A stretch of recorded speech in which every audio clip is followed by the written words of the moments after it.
Hi guys, and welcome to another episode of Ask Captain Jster. I'm sitting here on a hotel on a layover in Boston. Did 3 legs in here today, starting a 3-day trip. End up in Minneapolis tomorrow and home on the 3rd day. And just want to address something from my last one. Guys said that the C-130 military airplane and the 737 have jack screws as well. They are correct, but that's what I'm talking about, the vintage of airplanes. Those are the same vintage airplanes as the MD-80. The reason I brought the MD-80 up is they were kind of high profile with a couple of crashes due to jack screw failures.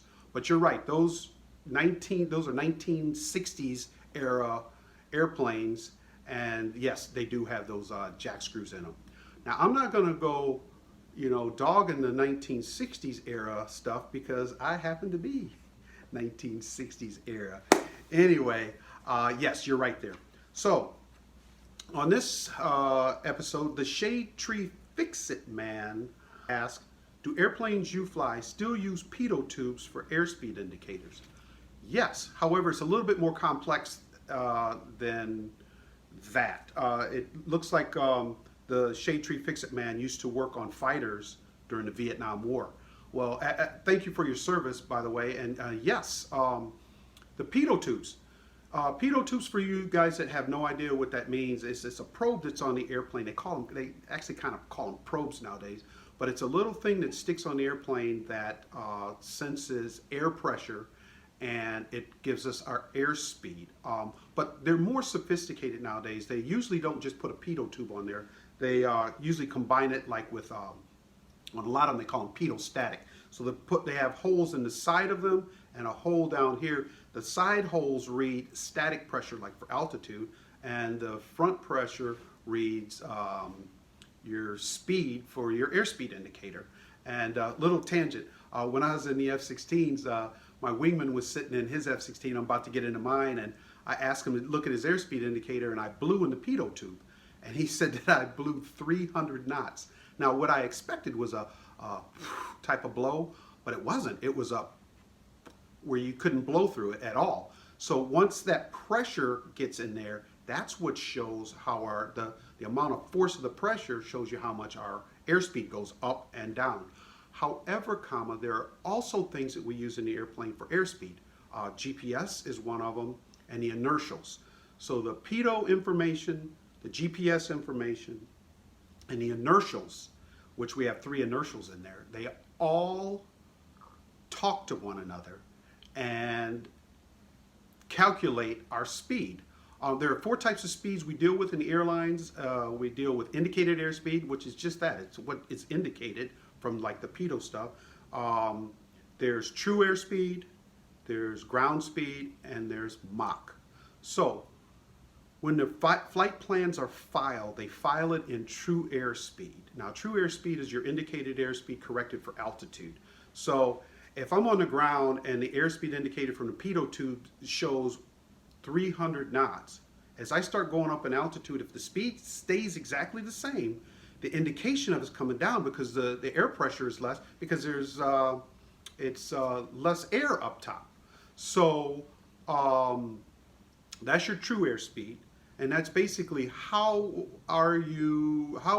fast are you really going, and that, like I said, it takes into account for your altitude. Your ground speed now takes into account for wind.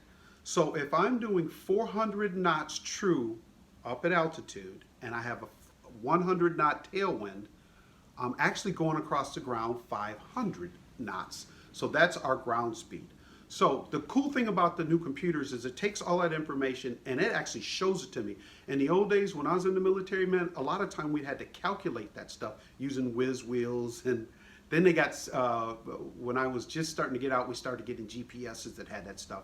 But the computers will show us our indicated airspeed, it will show us our ground speed, and it will show us our true airspeed and our Mach.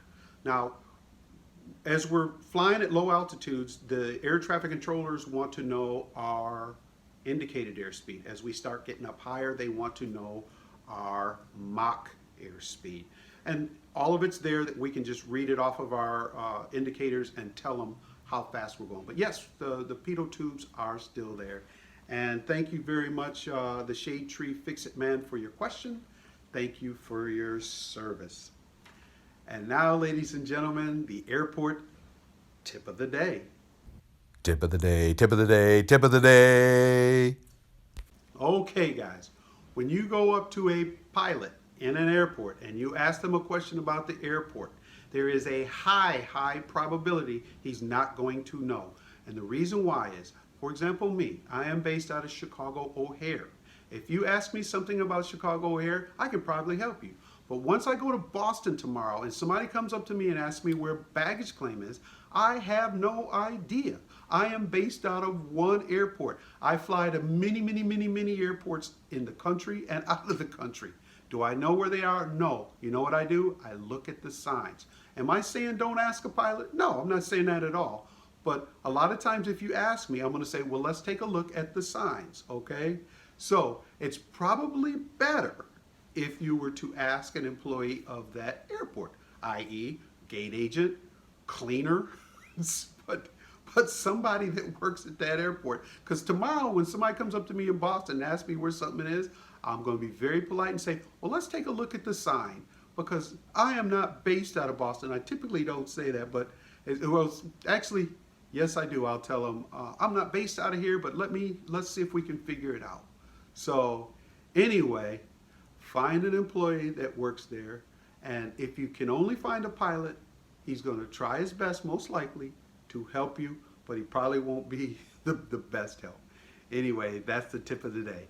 I hope you enjoyed this, and I hope to see you on the next Ask Captain Jster.